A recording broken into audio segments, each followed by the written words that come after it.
Man, what the hell is going on in the 2K community? Folks out here straight tripping. I'm telling you guys, we need 2K25 to drop ASAP. More drama within the 2K community is getting crazy out there. The devil, he got work for idle hands, man. Mike Wang also sends out some additional details about 2K25. We finna get into it. Y'all be sure to drop a like and drop a sub if you can. It's AllCity. Load up that clip.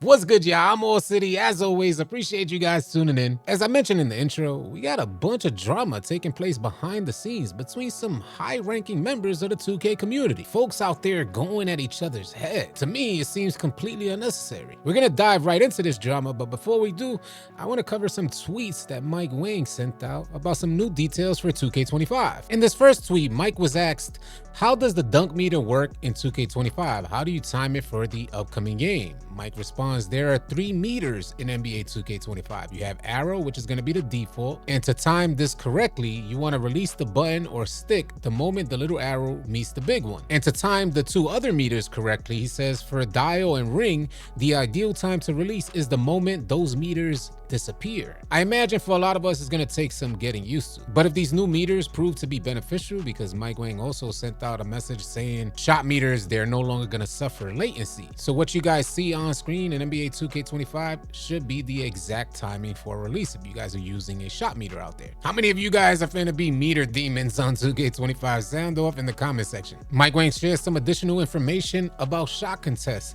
on 2K25. He was asked any more tips you can share about the new shot contest system or new defense cutoff system for NBA 2K25. Mike responds saying this year you can hold the right stick in any direction to contest shots, and that's going to be really different because normally we just hit up and we'll get our contest animation. Mike continues on by saying holding the right stick will also allow you to play vertical contest jumping contacts in the paint, and this is huge for a lot of players because they never understood that vertical contest. This is why a lot of you centers out there would oftentimes receive fouls over a good contest. Mike, he wraps up this post by saying it is much easier to put a body on the shooter this year.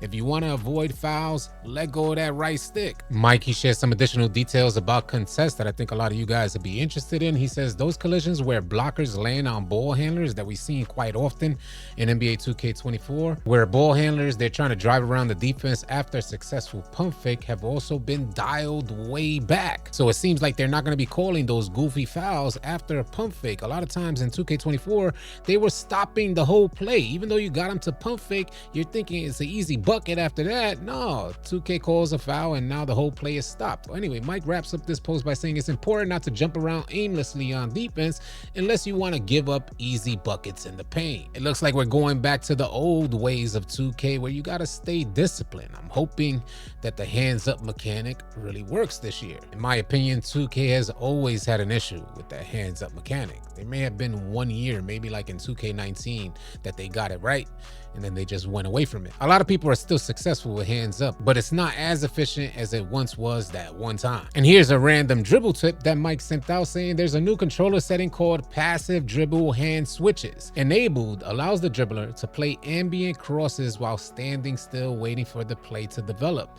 Disable it if you find yourself getting the wrong dribble moves to play. So it seems like as you're standing still, your player is going to automatically animate certain crossovers. At least that's how I translated it. If you guys translated it different, let me know in the comment section. I imagine in 2K25, a lot of players are going to turn this off, even though it's on by default. And this last post here, right before we get into this drama within the 2K community, Mike Wang says, one more note on controls for NBA 2K25. By default, we made right stick defense camera relative. And if you guys don't know what that means, dependent on which camera angle you're facing and using your right stick right or left, you might have to press the right stick in a different direction when you want to utilize your right hand for defense. This is why a lot of players have always been accustomed to absolute, because if you use the right stick to the right direction, you're gonna automatically use your right hand. Same goes for your left hand. Mike wraps up this post by saying that means if you're playing in 2K cam and facing the camera, flicking right stick to the right will steal with your left hand.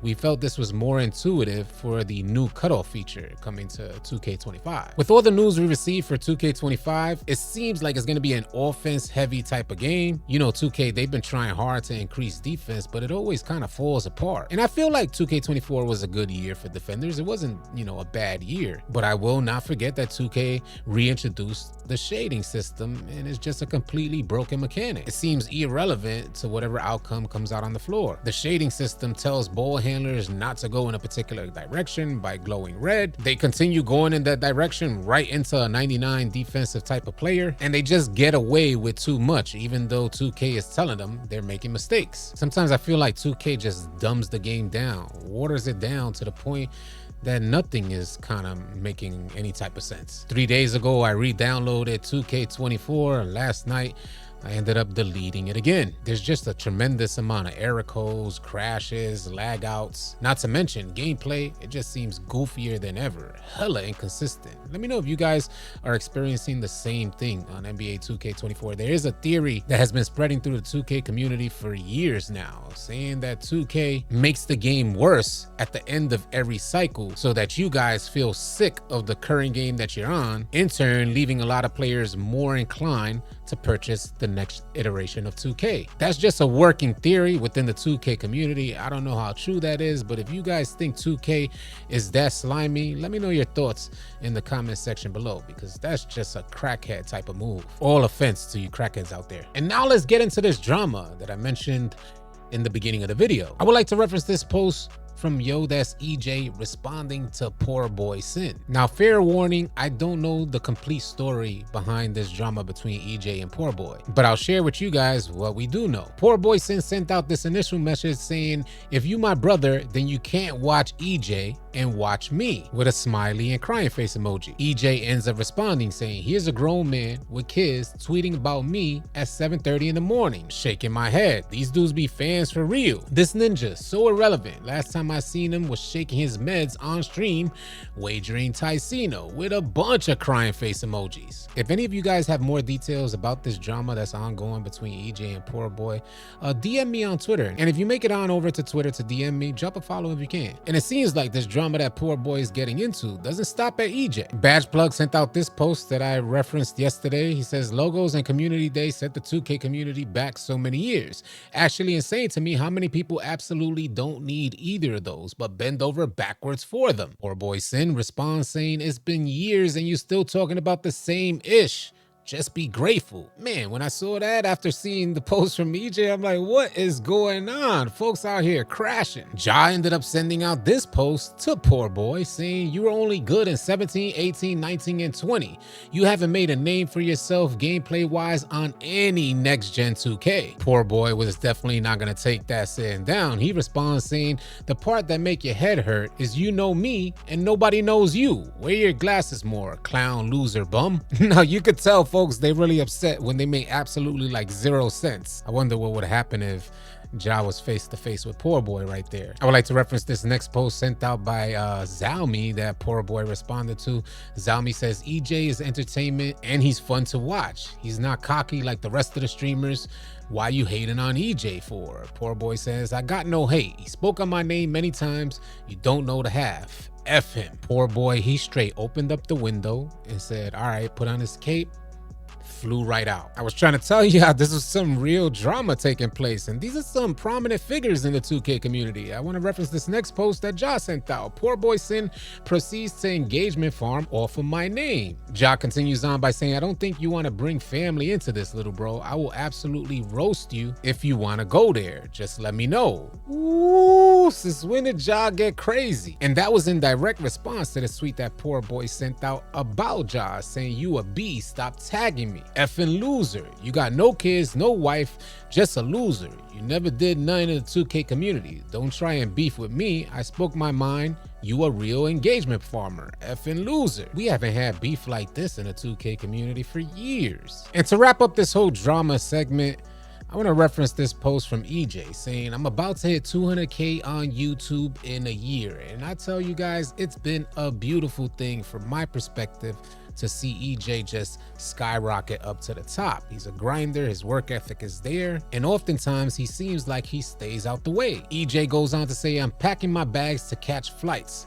and I just got a big brand deal from Uber Eats. Salute to EJ, man. Love to see it. I don't got time for the outside hate. I'm focused on me. 100. Hopefully more of you guys out there can let your actions speak louder than your words. In this last post I referenced from NBA Legend says maybe you can get that streamer you beefing with a deal with Uber Eats. The end of a 2K cycle is like when the summer drops. Everybody starts coming outside. All that beef, it ends up getting resolved one way or another. If any of you guys are new here, you want to stay up to date with the latest information about 2K25 and whatever else is going on in the 2K community, definitely consider dropping a like and a sub. Leave your thoughts and comments in the comment section below. I'll catch you guys on the next video. Easy, y'all. If you guys are tired of running with randoms and you're looking for players to run with on NBA 2K, come on out and join the AllCity 2K Discord. The link will be in the description below. Find players and get runs now. Drop a like and drop a sub on your way out. Leave your thoughts and comments in the comment section below. I'll catch you guys on the next video. Easy, y'all.